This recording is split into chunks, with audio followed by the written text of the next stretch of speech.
मित्रों नमस्कार।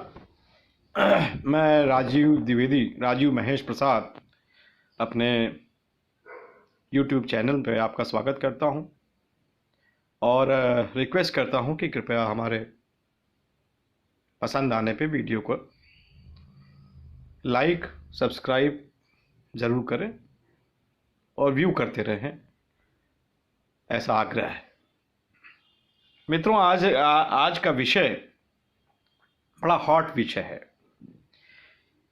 एक MOS स्टेट उत्तर प्रदेश सरकार में राज्य मंत्री स्वतंत्र प्रभार श्रीमती स्वाति सिंह और एक सज्जन सुदर्श अवस्थी कोई है, उनके बीच के वार्तालाप को चुनाव के जस्ट पहले पब्लिक डोमेन में डाला जाता है। और ये स्वाति सिंह जो वर्तमान में मंत्री हैं, महिला और बाल कल्याण मंत्री हैं, उत्तर प्रदेश की स्वतंत्र प्रभार, जो एक फिलर के तौर पे आई थी। उनके पति श्री दयाशंकर सिंह जी लखनऊ विश्वविद्यालय के अध्यक्ष, पुनः भारतीय जनता युवा मोर्चा के प्रदेश अध्यक्ष सहित उत्तर प्रदेश भाजपा की मेन बॉडी के तमाम पदों पर सुशोभित करते हुए पदों को वर्तमान में भी प्रदेश उपाध्यक्ष हैं। और ज्वाइनिंग कमेटी जो उन लोगों के लिए बनी है जो स्क्रीनिंग करे, जो भाजपा ज्वाइन करना चाहते हैं तथा भाजपा को उन जिन लोगों की ज्वाइनिंग से कुछ लाभ मिलता है उनका वीक्षण करें और उनको ज्वाइन करावें। उस कमेटी के मेंबर भी हैं लक्ष्मीकांत वाजपेयी जी के अध्यक्षता में। और दया शंकर सिंह वो नाम है जो आमतौर पे भाजपा के कथित रूप से दब्बू, यानी कि एक फ्रेम में काम करने वाले कार्यकर्ताओं जो एक चौखट के अंदर काम करते हैं, सूचना आ गई सोचना बंद कर दो टाइप का कार्य करते हैं, उनसे इतर एक यारबाज, जांबाज और दबंग भी कहें तो अतिशयोक्ति नहीं होगी, लेकिन कदापि भी गुंडा नहीं कह सकते, क्योंकि मैंने उनको बड़े करीब से देखा है। और विनम्र, दयालु, थोड़े अक्खड़ जरूर है और यारबाज है। अगर 50 आदमी भी आ गए तो वो कहीं से भी खाना खिलाएंगे। किसी के पास कपड़े नहीं हैं तो उसको कहीं से भी कपड़ा मैनेज करेंगे। किसी के यहाँ शादी है तो उसके लिए यथोचित इंतजाम करवाएंगे अगर दरवाजे पे आ गया। ये मैंने देखा है। हालांकि मैं लखनऊ विश्वविद्यालय में कभी उनके साथ नहीं रहा हूँ, लेकिन भारतीय जनता पार्टी की कार्यपद्धति, कार्यप्रणाली को उन्होंने जिस तरह से आत्मसात किया है और एक अनुशासन में रह के भाजपा की राजनीति भी कर रहे हैं और साथ ही अपनी छवि को बरकरार रखे हैं विश्वसनीयता की, ये अपने आप में एक बड़ी चुनौती है। जन विमुख न होकर लोकप्रिय बने हुए हैं और उनकी फैन फॉलोइंग काफी बड़ी है। अब बताने की आवश्यकता नहीं कि पिछली विधानसभा चुनावों में जब मायावती जी और उनके कथित विवाद के कारण लखनऊ की सरोजनी नगर सीट उनके श्रीमती जी को दे दी गई थी और वहां से उनको विजयश्री मिली थी और बाद में वो मंत्री बनाई गई। लेकिन कहना ना होगा कि जो भी लोग वहां उनके प्रचार में लगे थे, जो भी लोग कैंपेन कर रहे थे, जो भी लोग जिंदाबाद भाभी जी का कर रहे थे, वो सारे लोग दयाशंकर सिंह के व्यक्तित्व कृतित्व से प्रभावित होकर कर रहे थे।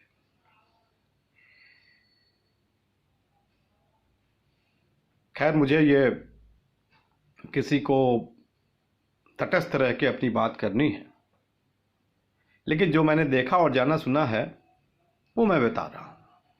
और लखनऊ में किसी भी विश्वविद्यालय के व्यक्ति से बात करिएगा, अगर उनके समकालीन रहा है तो वो यही बताएगा।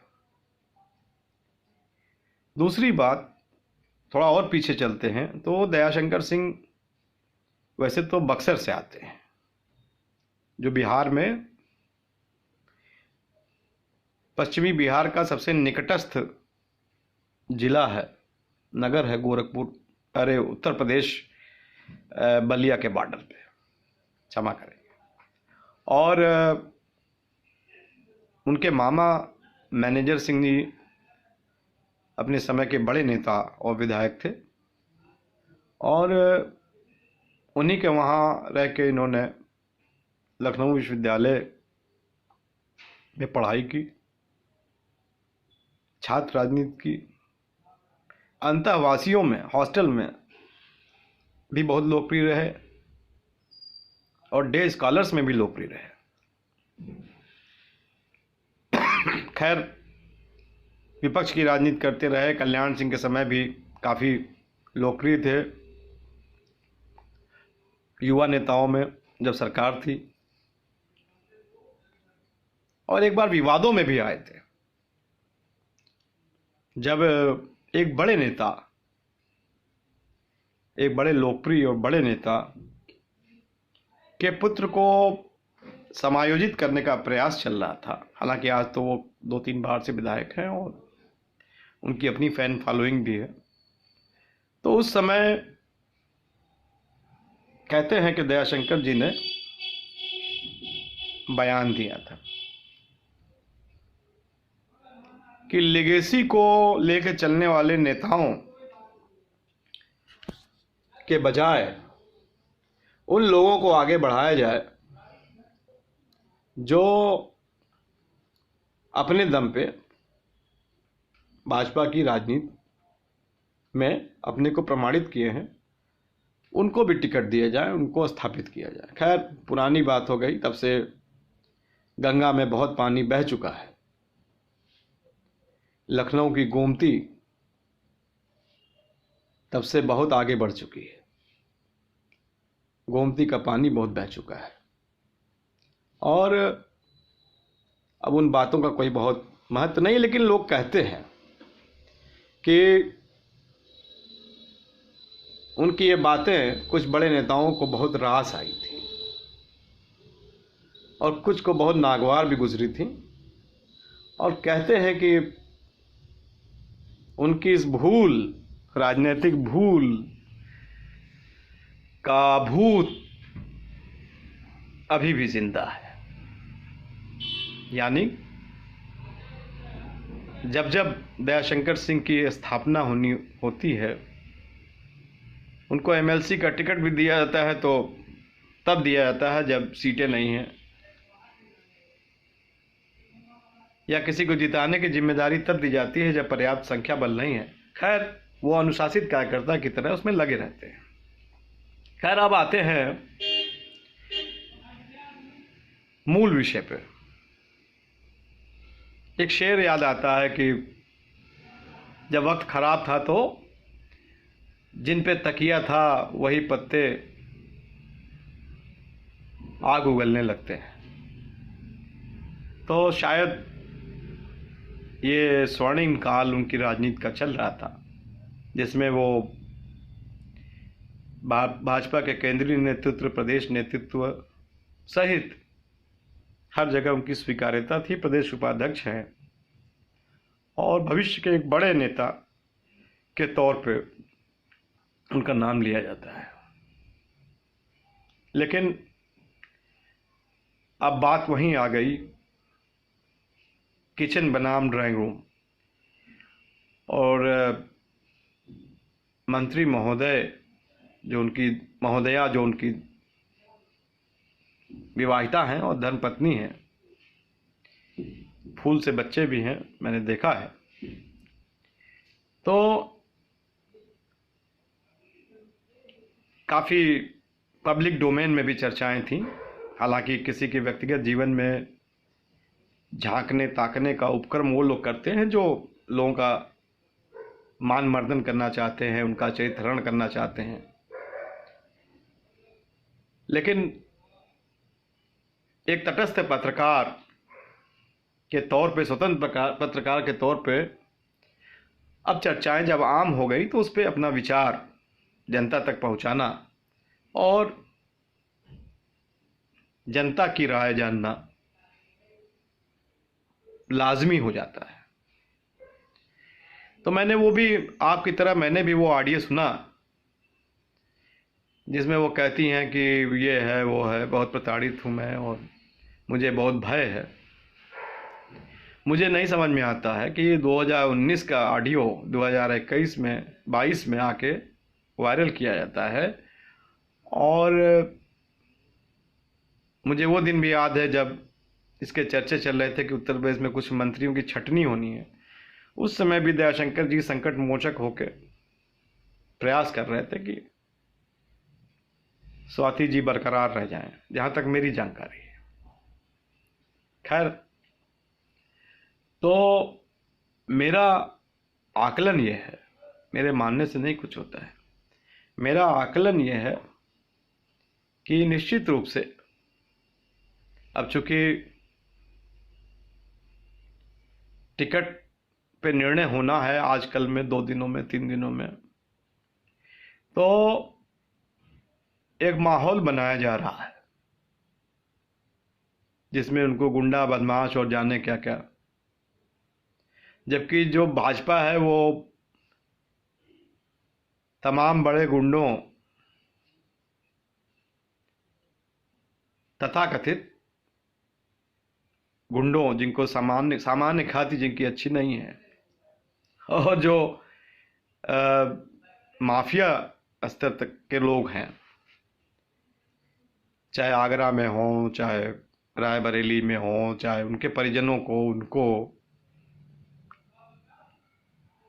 बांदा में हो, हमीरपुर में हो, कहीं कहीं है, तो उनको कहीं न कहीं किसी समीकरण के तहत लेके चल रही है, क्योंकि सीटों को भी पाना लाजमी है। और जब तक किसी को सजा ना हो जाए, उसको आज डेमोक्रेटिक व्यवस्था में उसको सजा याफ्ता या बदमाश नहीं माना जाता। तो फिर एक लांछन के आधार पे एक नेता को पुनः